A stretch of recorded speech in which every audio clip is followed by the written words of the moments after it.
Plumas County Public Health Agency, growing healthy communities. I'm Dr. Mark Horton. I'm a pediatrician and a public health professional, and most recently been working with the Public Health Institute, their Center for Health Leadership and Practice, as a coach for the California Opioid Safety Network, and that's what we're going to be talking about here today.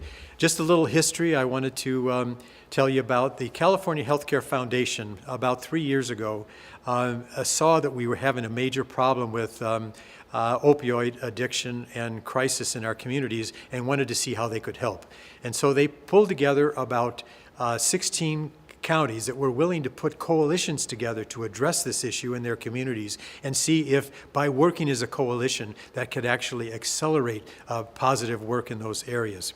Well, they did a first round of support to these coalitions, and they put together a research program to evaluate the effectiveness. And sure enough, they've had real positive effects. For example, the counties that were involved in coalition work and were part of this first piloting network of coalitions showed that they had a significant decrease in the total number of opioid prescriptions that were written in their community. They had a decrease in the total strength of the opioid that was being prescribed was significantly decreased. They saw a significant increase in the number of buprenorphine prescriptions that were written, indicating that medication-assisted treatment was successfully spread throughout their community. So after this research, and they showed that they were having success, they decided to do a second round of funding, and that's what it is now known as the California Opioid Safety Network. In the broader network, there are 40 coalitions across the state that are part of this network. But then there's a subgroup of those that we're calling the Accelerator Program. So these are 24 of the 40 coalitions that have agreed to be part of this accelerated program.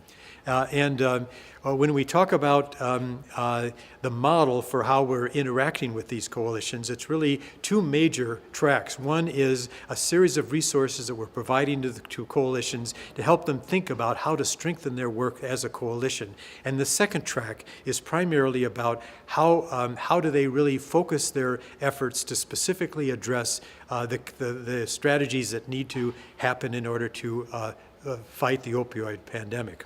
But they also talk about some broad cross-cutting issues. For example, how do you use data? How do you gather data? How do you use the data to continually improve the work that you're doing? How do you effectively communicate with the public to tell them what you're doing, why you're doing it, and how support you need? And we also talk about sustainability. What are the things you need to be thinking about over the long term to ensure that you can sustain that work going forward? So we have resources to provide in order to support the coalitions in all these ways.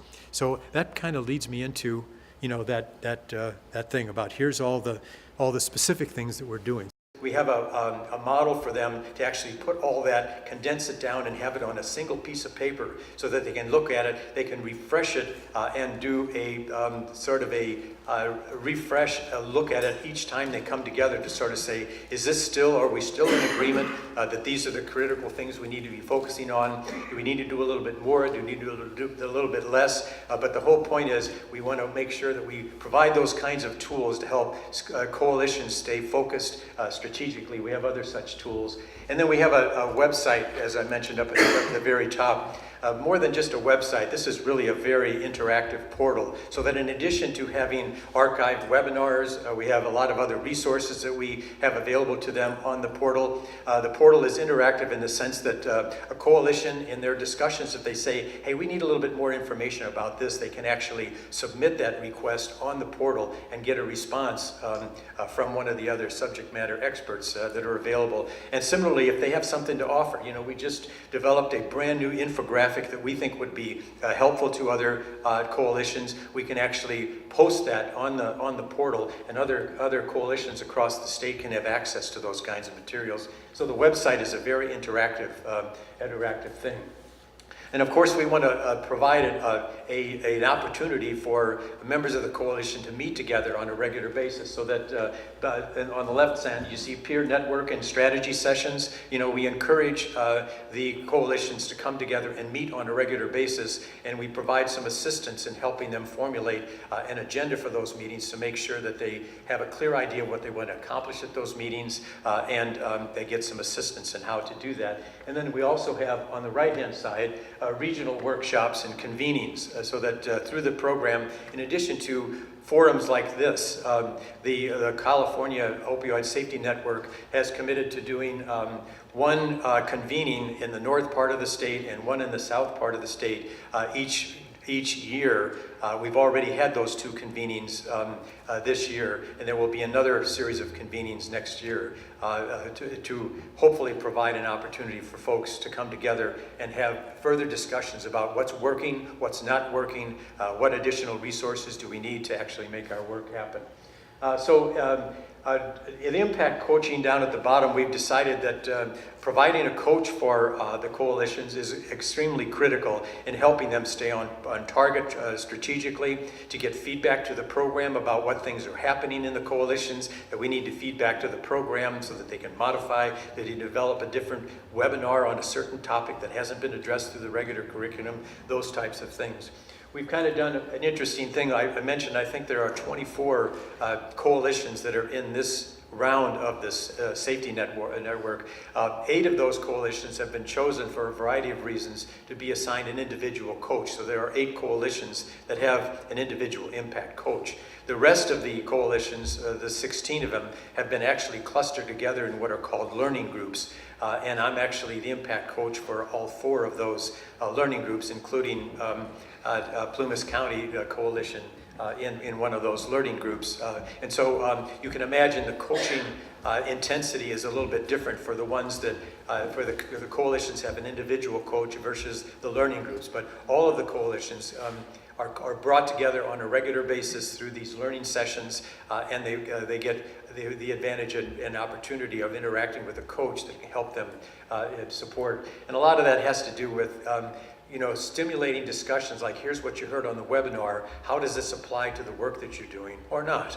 And having those kinds of discussions to see were the resources on target and were they really addressing an issue that you're struggling with in your particular coalition. What else haven't I mentioned? The subject matter expertise bullpen up there on the upper left. We've decided that because none of us are the absolute experts on opioid addiction and its treatment, that there are individuals out there. So we've sort of brought on board a short list of subject matter expertise, such that if there are specific technical questions about opioid prescribing, about providing medication-assisted treatment, about the distribution and training for naloxone distribution, if there are specific technical questions or that require special expertise, we have those kinds of expertise, so that once again, as the coaches are talking with the coalitions and an issue comes up, we can feed that back into the program in Oakland and identify and bring on board one of the subject matter expertise that can help the coalition answer that question. And then I wanted to finally also mention that the AmeriCorps VISTA assignees, we have developed a unique contract with AmeriCorps in order to work with them to provide 40 VISTA assignees that have been assigned to one or other coalitions across the state. And I'll be talking a little bit later in the presentation about how they've been able to use those VISTA volunteers. They've been tremendous because so much of the coalitions that are put together by people that have real jobs that take 110% of their time, and some of them are wearing multiple hats, and a lot of them don't have the kind of sort of full-time support that they need. So these VISTA volunteers have been absolutely critical to a lot of the coalitions to provide a lot of the nuts and bolts support that they need. And in a few minutes, I'll tell you a little bit more about how they're doing. And I just wanted to mention here, of course, at the very end, the program newsletter and the network digest. These are weekly updates that come out alerting members of the coalitions about upcoming webinars or new events that are coming up. International Overdose Day, that type of stuff, to help them keep on target and making sure that everybody's kind of working together in that way. So this gives you a broad idea of the robust support that the program's been able to provide and is providing to these coalitions going forward. So these are the four, this is the framework that we're using to sort of say, all the coalitions ought to be addressing and using this particular framework, because we think this isn't exclusively what needs to be done, but these are sort of like the critical things that every coalition should be addressing in their community. So we talk about prevention. This is obviously primarily all about trying to get fewer starts on long-term opioids. Basically, this is coalitions that are addressing this prevention are primarily interacting with the clinician community and trying to get agreement upon prescribing guidelines and getting physicians and pharmacists and other clinicians to actually comply with those guidelines, and figuring out ways of monitoring compliance with those guidelines over time, that can result in less opioid in the community and safer use of opioids when they are used. The manage has to do with chronic pain. This has actually been a more recently identified strategic focus, and it's just acknowledgement.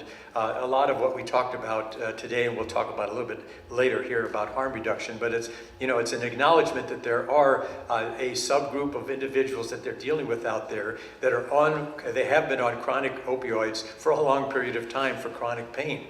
What do we do about them? It's not just to say, hey, the answer is you need to get off of them. There are other ways of managing them. So we talk about, alternative pain therapies, introducing concepts of alternative pain therapies, of slowly tapering individuals that are being on too high a dose to get them into a safer dose, that type of thing, and limiting the co-prescribings of opioids with benzodiazepines and other types of sedatives that can be particularly dangerous. One thing that's not mentioned here that should be a major focus is helping clinicians learn how to better deal with managing very difficult patients. We know that there are some folks out there that know how to manipulate the medical system and individual providers. Those can be extremely difficult to deal with, and so part of this management strategic is to look at ways that we can help support physicians in their efforts to deal with difficult to manage patients.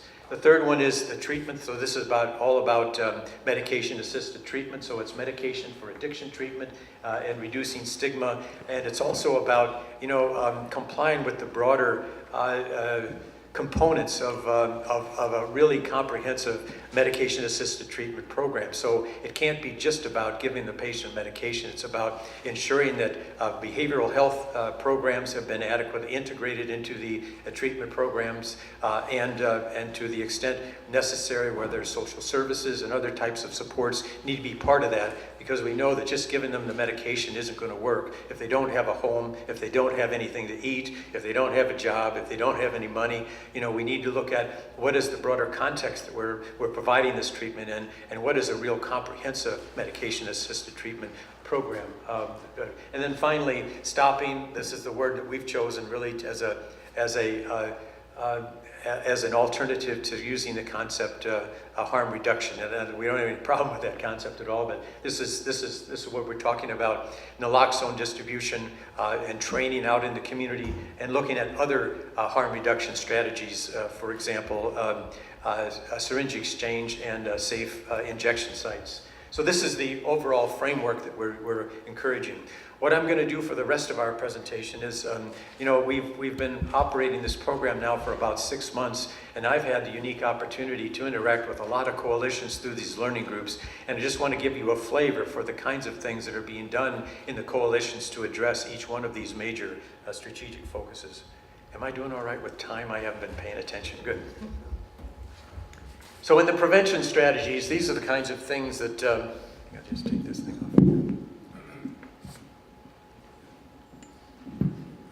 These are the kinds of things that we're seeing developing, and a lot of them we've seen some reference to even on the short panel that we had this morning. But once again, here we're focusing primarily on safe prescribing guidelines and pain management to ensure that there are acknowledgement in the clinician community about safe practice. So development and distribution of pain management and opioid prescribing guidelines, almost all the coalitions are doing some work in that area, as we mentioned from the first cohort. Engaging pharmacists to monitor physician and patient compliance with prescribing guidelines. I remember dealing with one rural community where, I don't know, there may have been just one pharmacist there. So that pharmacist knew every physician that was prescribing opioids, and that pharmacist knew every patient that was receiving opioids. So that pharmacist was in a unique position to really monitor, the compliance and adoption of clinicians of safe prescribing practices. And they also could be better alerted to patients that were manipulating the system and abusing the clinician opportunities to get more. So distribution of take-back boxes, this is the opportunity. We know that there's a lot of opioids. A lot of individuals don't get exposed to opioids because somebody prescribed it for them. It's because they prescribed it for their mother, and they found it in the medication cabinet. It's been sitting there for 6 months, and they figured, let's give this a try. So it's a matter of providing opportunities on a regular basis for members of the community to take their medication back and get rid of them. Public awareness campaigns, proper pain management, disposal of unused drugs, stigma, all of that types of things that can be done to better educate the physician, educate the community about the proper use of opioids. Academic detailing, this is the whole concept that we sort of counter what the pharmaceutical industries have done in terms of the huge amount of resources they've spent in interacting with individual physicians to try to sell them on the concept of using a drug. This is non-commercial detailing, where we have individuals go out to physicians and talk to them specifically about safe prescribing guidelines. These are the proper ways to use these medications. This has been broadly implemented across a lot of coalitions that have been very effective. Sometimes it's done by licensed health professionals. Sometimes highly trained non-professionals have been able to do this successfully. Communicating with prescribers whose patients have died or have been rescued from an overdose. This has been a very powerful thing. We're not going to take anybody to jail, but we think that if a patient has died from an overdose, the pharmacist and the physician that has prescribed the opioids needs to know that's happened and have perhaps be that an additional impetus for them to adopt safer prescribing practices that they may have contributed to. Focus on high prescribers, dentists, surgeons, OBGYN, ED docs. In other words, if we're going to try to change practices, we need to know who's actually out there, who's doing all the prescribing.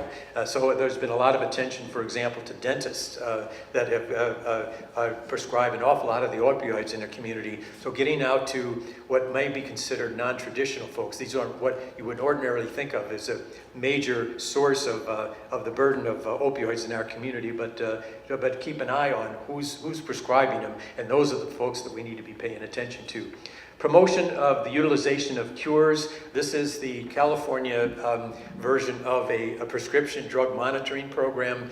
This is a database where a physician, if he wants to prescribe an opioid for an individual patient, can actually go online and can pull this patient's name up if this patient's been entered into the database and find out, most importantly, have they been getting opioids from a number of different prescribers? And do I need to be very careful? Or do they have a history of abuse? So this is a very, very powerful tool that could be used. Up until this point, registration into this program has been voluntary. I think all physicians that prescribe DEA numbers have to register. But in terms of consulting the database has been voluntary. My understanding is that as of October the 2nd is going to be required that any physician that's going to start a patient on a new prescription of opioids needs to consult the database to see what experience that patient has had to date with opioids, if any. So, and then electronic medical record modification to support prescribing decisions. There have been some very exciting things that have been done in some communities where they've, done drop-down choices for physicians to help decision-making about, is this patient an appropriate patient for one or other of the types of opioids. So there's really a lot of work being done in that area.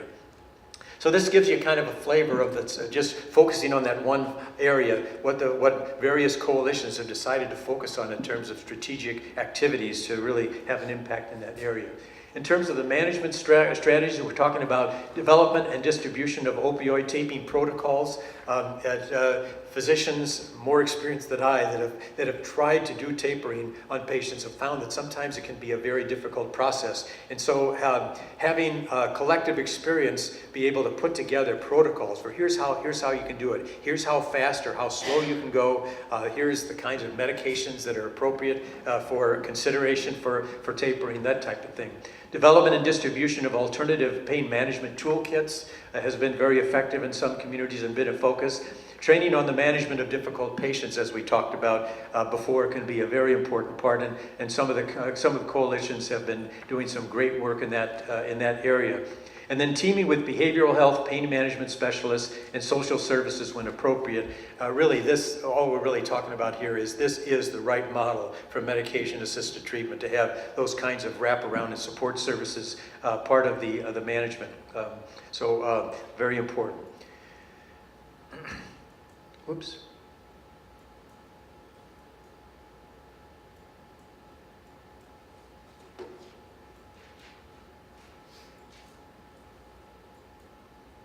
I think I tried to go too fast there.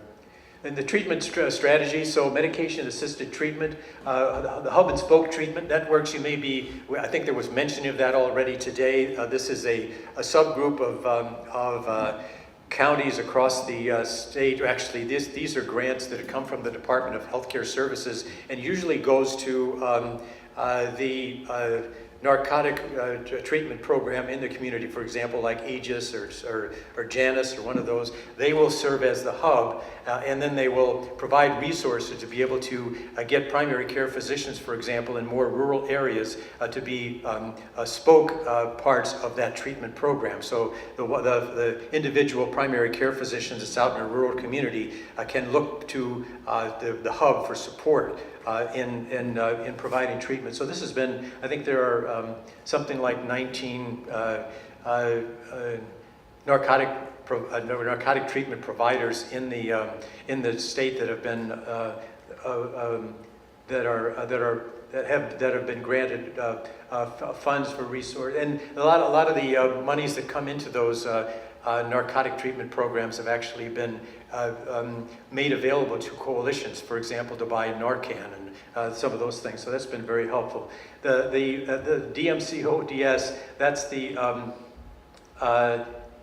Drug Medi-Cal program and the Organized Delivery System pilots. This is a program that basically says if a county will agree to actually serve as a managed care plan for the providing of a whole range of services related to opioid addiction, that they will get reimbursed from the Medicaid program. So this is an opportunity, and I think there are altogether, I think 40 counties that have agreed to be part of this program, and I think 19 programs are up and running. And what they're using is the Academy of the American Society for Addiction Medicine. I think they have a broad range of criteria that are used for here's all the things that ought to be provided through a model program. Basically, the Department of Healthcare Services adopted that model and said, if you'll agree to provide the full range of services, we'll pay for it through Medicaid for patients that are Medicaid eligible. So this has been a great boon. Both of these programs, the Hub and Spoke and the ODS programs, have provided opportunities for a lot more resources to come into communities to expand treatment. Use of physician's assistants and nurse practitioners. This is becoming much more widespread here in California and across the country, knowing that we have still a dearth of physicians that have agreed to get waivered and provide buprenorphine treatment, that they're reaching out to other paraprofessionals or other professionals like nurse practitioners and physician's assistants to provide those. Buprenorphine waiver training. There's a lot of coalitions that have really focused on providing more robust opportunities for physicians to get trained and to get waivers so that they can prescribe buprenorphine as treatment. Integrating behavioral health and social services in the mat, we've talked about that a number of times. Initiating treatment in the emergency departments in hospitals and jails. There was some reference to that today. So it's not just the community clinic that has an organized medication assisted treatment clinic, but looking at opportunities for beginning treatment earlier. And an important part of that, of course, is to make sure there's a case management and a protocol for connecting individuals that have been affected, that have been initiated in treatment in those settings into a more long-term treatment program. But this has been revolutionary, and a lot of counties are working on that. I know Plumas has done a lot of work in that area and been a leader, actually. Working with primary care providers to expand access to treatment services. Obviously, getting more physicians on board. There's still, I forget what percentage, but probably still less than 10% of physicians in the country, and probably here in California, are waived to actually provide treatment, buprenorphine treatment. So expanding that into primary care so they can be sort of integrated into this hub and spoke concept. And then the use of telemedicine. Telemedicine is being more used creatively in a lot of the coalitions across the state, and this is both for education and communication, but also for treatment. In fact, I think there's a piece of legislation in the hopper right now, I don't know if it's actually passed, that would allow a physician to begin treatment on buprenorphine, virtually through and not requiring that what has been in the past, that there needs to be at least one in face-to-face interaction between the physician before they can prescribe the buprenorphine, and then they can go to telemedicine after that. This law would allow it to be started actually with the telemedicine, through telemedicine, rather than requiring an in-person visit. So lots of exciting things happening in that area. And then finally,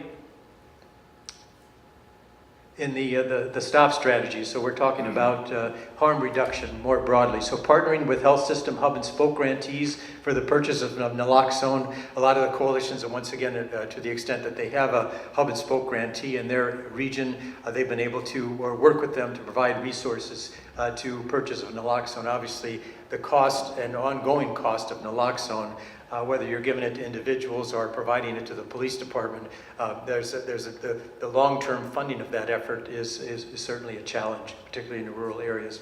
Taking advantage of the state health officer's standing order for distribution of naloxone. I'm sure you're aware that through this standing order, an entity like a pharmacist can get registered with the state California Department of Public Health and be given the allowance to not require a prescription for the distribution of naloxone. And this has been in fact, we think there ought to be virtually no barriers now for somebody getting naloxone, as long as they can pay for it. But the pharmacist now can distribute naloxone, in other words, to any individual, primarily if they're not requiring a prescription.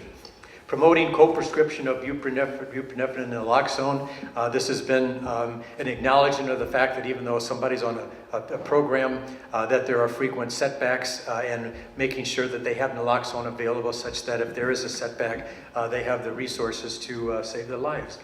Working with law enforcement and fire rescue to ensure access to naloxone. This has been a struggle in many communities, but I think it's, when I've heard people talk about, what's your strategy on dealing with it? They just said, keep sticking with it. Just keep talking and look for other ways of engaging. And one community, for example, said, okay, let's stop talking about naloxone for a while.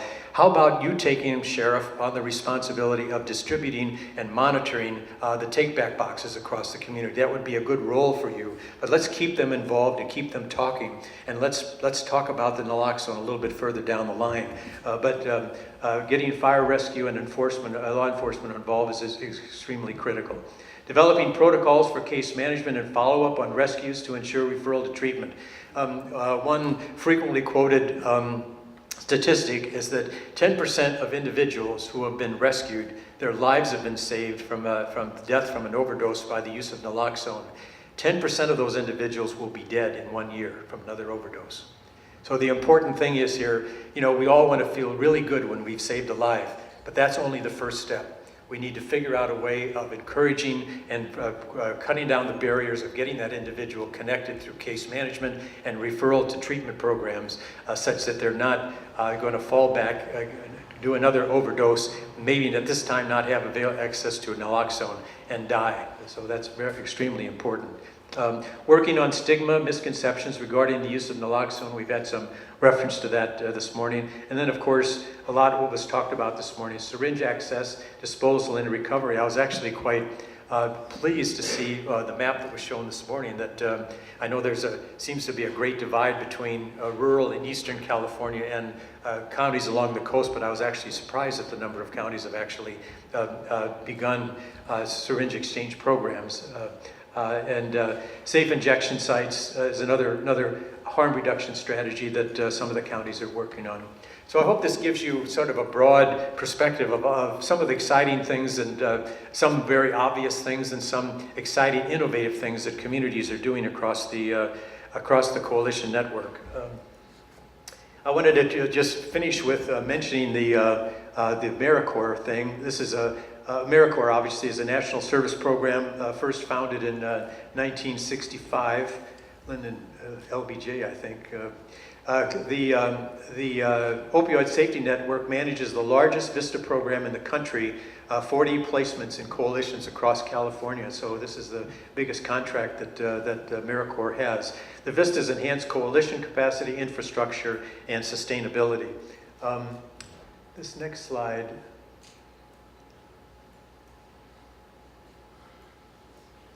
Oops. Yes. This gives you some of the things that I've learned from the various coalitions on how they're using their VISTA assignees.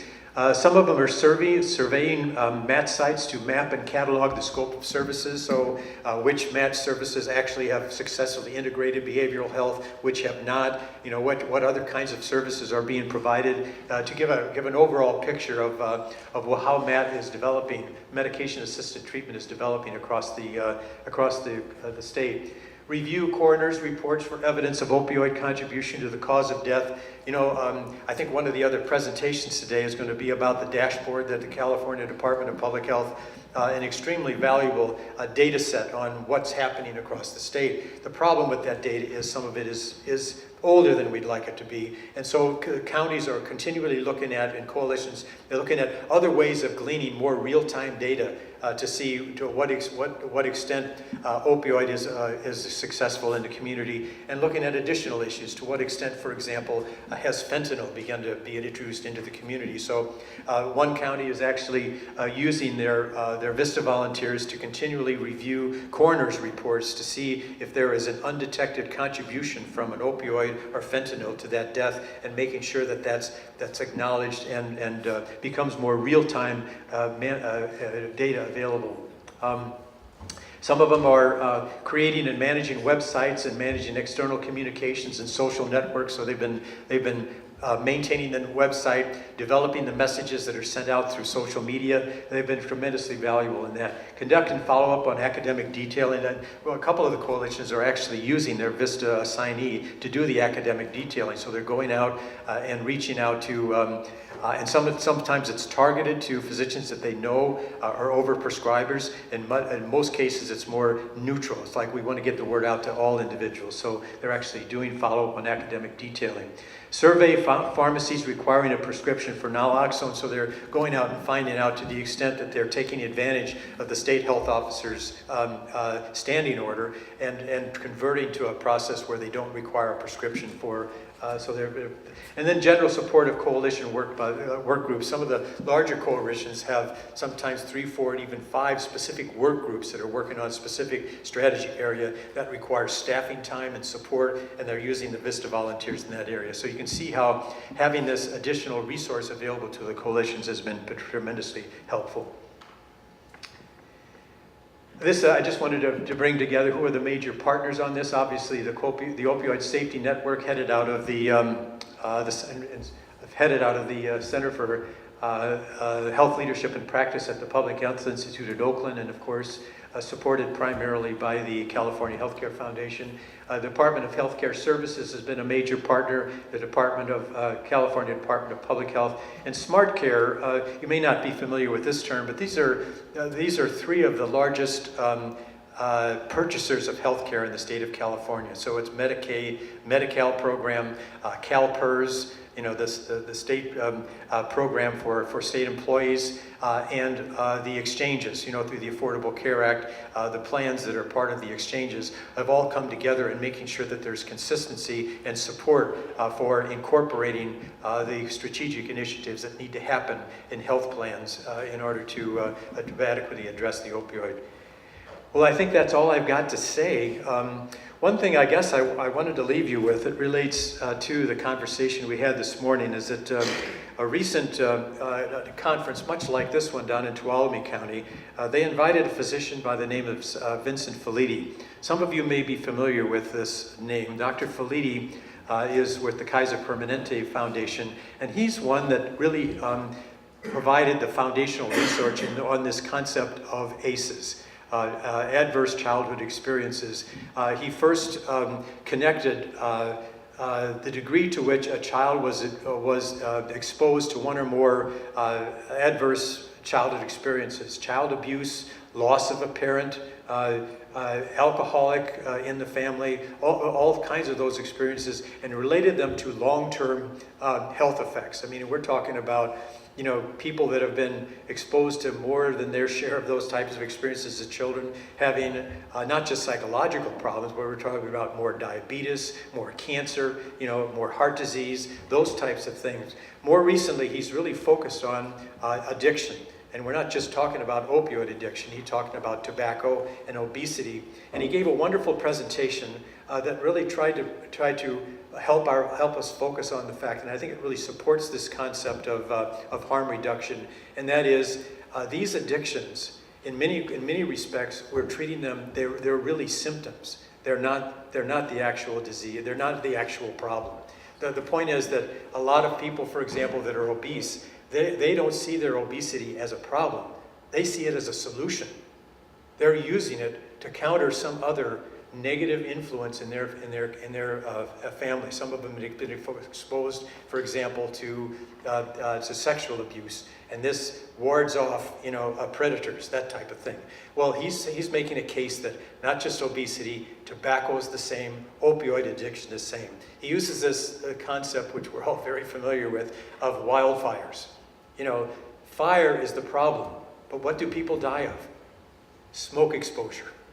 So you're saying, well, to the extent that we're focusing on the smoke, which we should be, but we need to say, what's the real problem here? The real problem is the fire.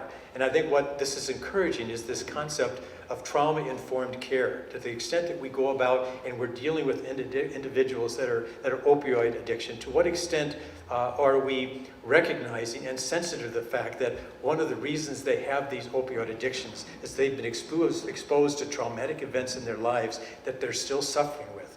I guess what a better argument for ensuring that behavioral health and other types of supports are integrated into the care. So I just wanted to, little editorial comment, but just to sort of put that idea that all of us ought to be looking at this concept of trauma-informed care. Are we providing care to the folks that we're servicing, and are we doing it with a sensitivity to the fact that they may be bringing to us a problem, that the problem that we're dealing with most immediately is more the symptom rather than the real problem. So with that, I think I'll finish and see if there are questions or comments. It's been a pleasure having an opportunity to kind of tout this program. We really think that working together as coalitions, once again, it's a greater impact than the sum of its parts. It's the way we ought to be doing things moving forward, and you should be proud of the work that you're doing here in Plumas County. So with that, I'll finish. Thank you.